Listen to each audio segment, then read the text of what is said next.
नमस्कार साथियों, आज आप लोगों को रेलवे वीक सप्ताह के दौरान मिलने वाले रेलवे वीक अवार्ड के बारे में डिटेल में बताऊंगा। जैसा कि आपको पता है कि प्रत्येक वर्ष 10 से 16 अप्रैल के मध्य रेलवे वीक सप्ताह मनाया जाता है।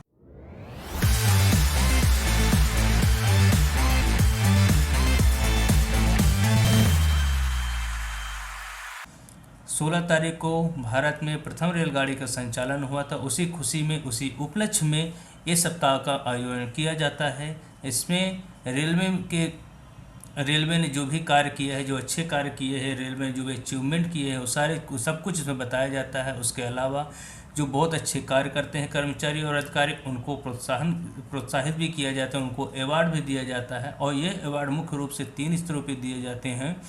पहला है मंडल स्तर पे, दूसरा है जोनल स्तर पे और तीसरा है रेल मंत्रालय स्तर पे। रेल मंत्रालय स्तर पे जो मिलने वाले अवार्ड था उसको रेल मंत्री अवार्ड कहते थे, परंतु अब इस अवार्ड का नाम अति विशिष्ट रेल सेवा पुरस्कार कर दिया गया है। दूसरा, जोनल स्तर पर जो अवार्ड मिलते थे पहले उसको रेल महाप्रबंधक रेल अवार्ड कहते थे, परंतु अब उस अवार्ड का नाम कर दिया गया है विशिष्ट रेल सेवा पुरस्कार। और तीसरा होता था मंडल स्तर पे, जिसे मंडल रेल प्रबंधक अवार्ड कहते थे, अब उसका नाम कर दिया गया है रेल सेवा पुरस्कार।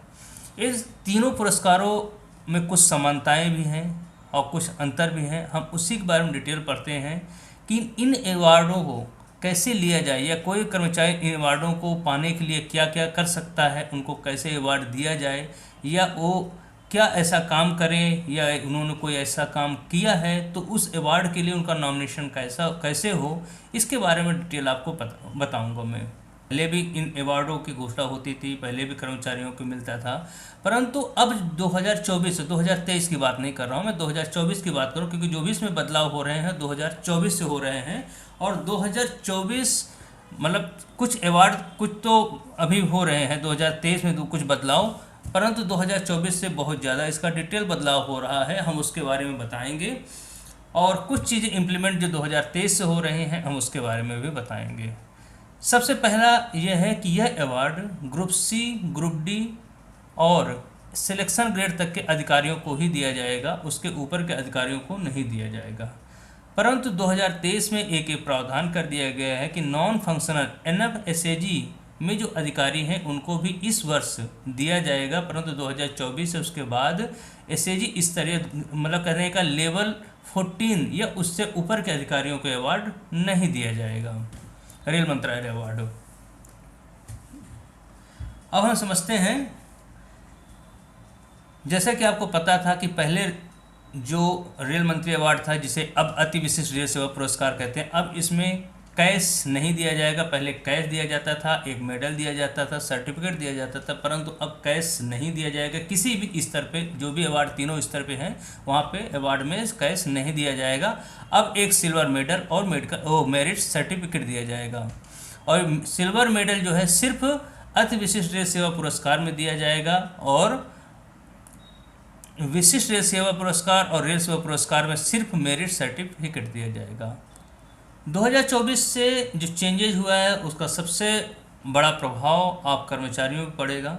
जैसा कि आपको पता था कि पहले जो भी अवार्ड आते थे वो अधिकारी स्तर पे ही, या अधिकारी अपने स्तर पे उनको ऐसा लगता था कि कौन कर्मचारी ने अच्छा काम किया उसके लिए वो नॉमिनेट करते थे, परंतु 2024 में एक प्रावधान और किया जा रहा है कि HRMA से प्रत्येक कर्मचारी अपने अचीवमेंट को, या अपने बारे में उन्होंने क्या क्या रेलवे के लिए काम किया, या कौन सा अच्छा कार्य किया, किसी की जान बचाई है, या कोई उन्होंने सेफ्टी से बहुत अच्छा काम किया है, या जो भी उन्होंने ऐसा काम किया जिससे कि उनको अवार्ड मिल सके, वो अपना डिटेल नॉमिनेशन खुद भर सकते हैं।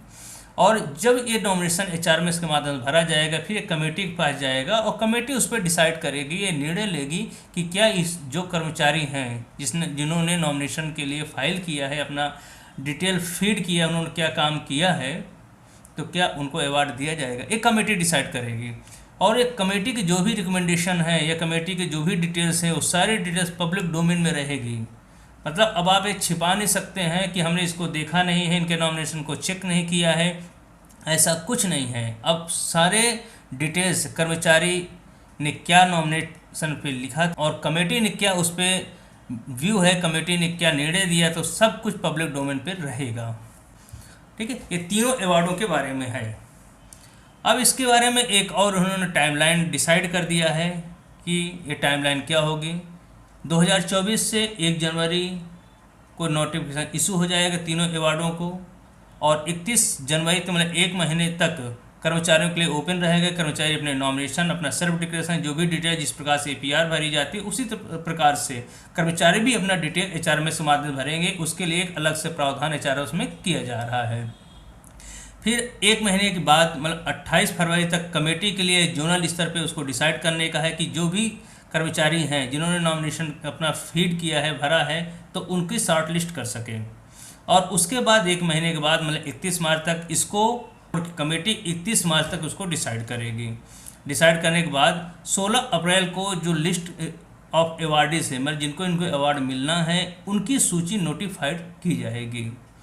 ये हो गया तीनों अवार्डों के संबंध में है। 1 जनवरी को नोटिफिकेशन इशू होगा, 31 जनवरी तक कर्मचारी अपना ई नॉमिनेशन भर सकेंगे, 28 फरवरी तक जोनल स्तर पे कमेटी उसको डिसाइड करेगी, और 31 मार्च तक रेलवे बोर्ड की जो कमेटी है वो डिसाइड करके फाइनल करेगी, और 16 अप्रैल को जो लिस्ट है वो नोटिफाइड की जाएगी किसकी, अति विशिष्ट रेल सेवा पुरस्कार की।